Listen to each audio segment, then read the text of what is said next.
Maulana. Dan saya Pratiwi Kusuma, kita lanjutkan informasi di pagi hari ini.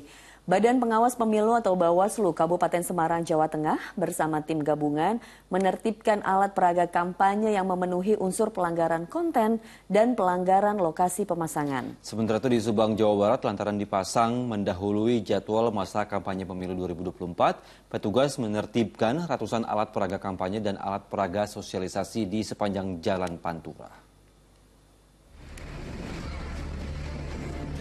Penertiban alat peraga kampanye APK dan alat peraga sosialisasi APS dilakukan petugas dari Panwaslu dan Satpol PP Kecamatan Pamanukan, Kabupaten Subang.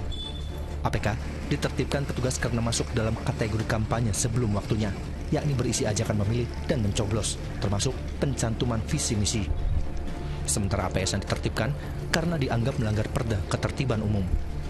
Sebelum dilakukan penertiban, petugas mengaku telah beberapa kali mengingatkan partai politik dan para calon anggota legislatif untuk melepas sendiri APS dan APK yang dipasang. Melaksanakan dia penertiban APS atau APK yang terpasang.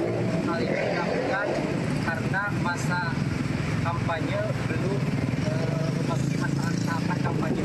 Adapun tahapan kampanye dimulai pada tanggal 28 November 2023.